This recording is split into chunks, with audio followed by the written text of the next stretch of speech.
জয় মা বাংলা, জয় গুরুদেব। নমস্কার। অ্যাস্ট্রো বিআরএসে সকলকে স্বাগত জানাই। আশা করি সকলে ভালো আছেন। আজ আবার বার্ষিক রাশিফল নিয়ে আলোচনা করব এবং আজকে আলোচনা করব 2025 সাল কেমন যেতে চলেছে সিংহ রাশির জাতক বা জাতিকাদের সেই নিয়ে।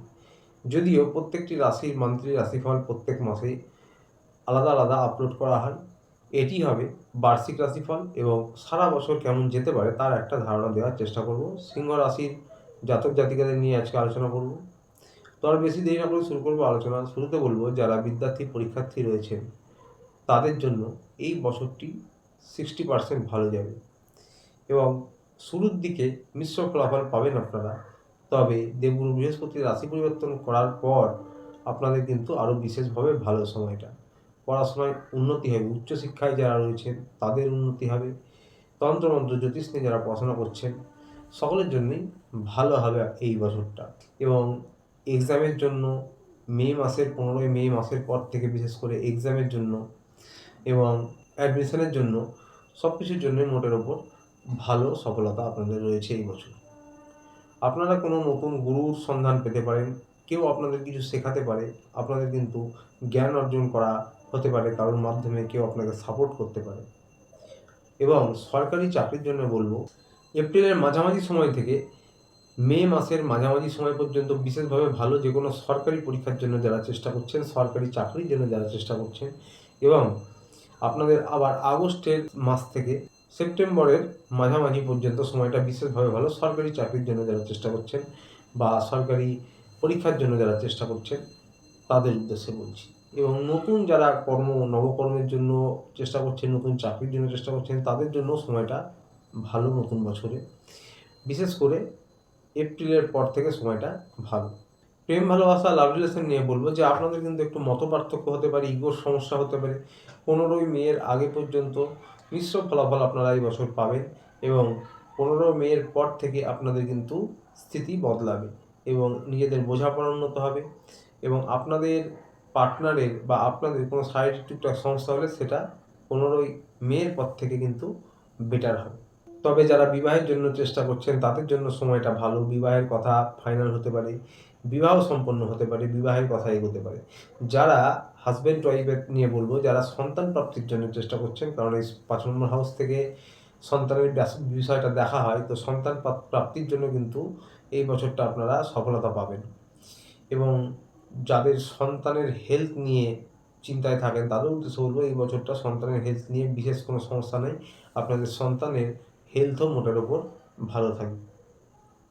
বিবাহিত জীবনে শুরুর দিক থেকে মোটামুটি একরকম থাকবে ভালো, তবে মার্চের থেকে একটু সমস্যা হতে পারে, মত পার্থক্য হতে পারে এবং এপ্রিলের পর থেকে সেটা আবার স্থিতি বদলাবে। স্বামী স্ত্রী কর্মব্যস্ততা হয়ে পড়বেন, আপনারা কর্মব্যস্ত হয়ে পড়বেন এবং আপনারা যৌথ উদ্যোগে যদি কিছু প্রচেষ্টা প্রয়াস করেন, কোনো ব্যবসা করেন, সেক্ষেত্রেও কিন্তু আপনাদের সফলতা হবে। অর্থনৈতিক পরিকাঠামো স্বামী স্ত্রীর ভালো হবে মে মাসের পর থেকে।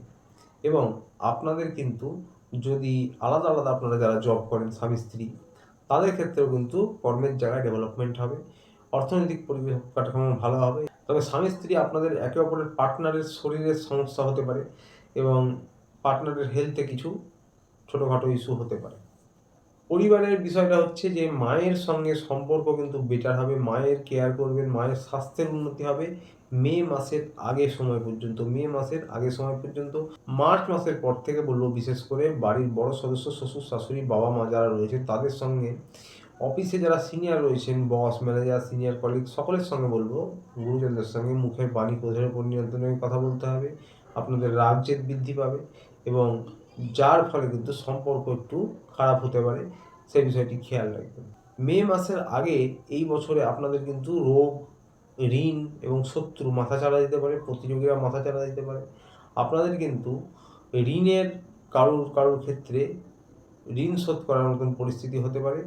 এই বিষয়টি কিন্তু সকলের জন্য নেগেটিভ, বা এটা নেগেটিভভাবে নেবেন না। তার কারণ আপনাদের লোন প্রাপ্তি হতে পারে বা অর্থ আপনারা ধার পেতে পারেন, যার ফলে আপনাদের কিন্তু টাকা শোধ দেওয়ার মতন বা লোনের কিস্তি দেওয়ার মতন পরিস্থিতি হতে পারে এবং আপনারা সেটা দিতে পারবেন। অর্থাৎ এই সময়ে এটার কিন্তু একটা পজিটিভ ভাবে রেজাল্ট পাবেন।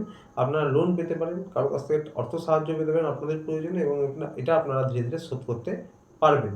তবে স্বামী স্ত্রী নিয়ে আবারও বলছি যে মতপার্থক্য হতে পারে, এবং আপনাদের কিন্তু মত পার্থক্যের জন্য ইগোর সমস্যা হতে পারে। তবে কর্মের জায়গাটা আপনাদেরকে অতিরিক্ত চালাক করবে রাহুর প্রভাবে, এবং আপনারা আরও বেশি সতর্ক হবেন। কর্মের জায়গায় আপনারা ডেভেলপমেন্ট করতে পারবেন, কর্মদক্ষতা বাড়বে এবং বুদ্ধি ভালো অ্যাপ্লাই করতে পারবেন। তো 30শে মার্চের পর থেকে ধীরে ধীরে এপ্রিল এবং মে মাসে আপনাদের কিন্তু ব্যবসায়ী যারা রয়েছেন তাদের ব্যবসার জন্য সময়টা ভালো, পার্টনারশিপে ব্যবসার জন্য, কর্মক্ষেত্রে যারা সরকারি বেসরকারি চাকরি করেন তাদের প্রমোশন পদোন্নতি হতে পারে, কাজের কিন্তু চাপ বাড়বে, মানসিক একটু অস্থিরতা হবে, কিন্তু টাকার ফ্লোয়িং বা রোজগার আপনারা বাড়াতে পারবেন, নতুন কিছু শুরু করতে পারেন। যারা নতুন চাকরির জন্য চেষ্টা করছেন, নতুন কাজের জন্য চেষ্টা করছেন, তারা কিন্তু সফলতা পাবেন নতুন বছরে। স্বাস্থ্য নিয়ে বলবো 15ই মের আগে বিশেষ করে লিভার, বদহজম, লিভার, স্টমাক এই ধরনের কিছু সমস্যা হতে পারে, পেট জাতীয়, এবং হরমোনাল সমস্যা হতে পারে, এবং তাছাড়াও দাঁতের সমস্যা হতে পারে, আপনাদের চোখের সমস্যা হতে পারে। আর একটু সতর্ক সাবধান থাকতে হবে, চোট আঘাত লাগতে পারে, ছোটোখাটো অ্যাক্সিডেন্ট হতে পারে ছোটোখাটো। তো গাড়ি ঘোড়া সাবধানে চালাবেন, ট্রাভেলিং সাবধানে করবেন এই বছরে। এই বিষয়গুলি খেয়াল রাখতে হবে। প্রতিকার নিয়ে বলবো, সিংহ রাশি একটি অগ্নিকারক রাশি। সিংহ রাশির জাতক বা জাতিকাদের সকলের উদ্দেশ্যে বলবো যে আপনারা প্রত্যেক সোমবারে শিব মন্দিরে গিয়ে পুজো দিতে পারেন, এবং ওম নমঃ শিবায় 108 বার জপ করতে পারেন করগুণে, বা 2 মিনিট 3 মিনিট ধ্যানের মতন চোখ বন্ধ করে জপ করতে পারেন, অত্যন্ত ভালো প্রতিকার হবে। বাড়ির ছাদে বা উঠোনে পাখিদের প্রত্যহ কিছু খাবার খাওয়ান, অত্যন্ত ভালো প্রতিকার হবে, সারা জীবন এটা করতে পারেন। তো আজকের এই পর্যন্ত। ভিডিওটি ভালো লাগলে চ্যানেলটিতে অবশ্যই লাইক সাবস্ক্রাইব করে পাশে থাকবেন। দেখা হচ্ছে আবার পরের ভিডিওতে। ততদিনে ভালো থাকবেন, সুস্থ থাকবেন। নমস্কার।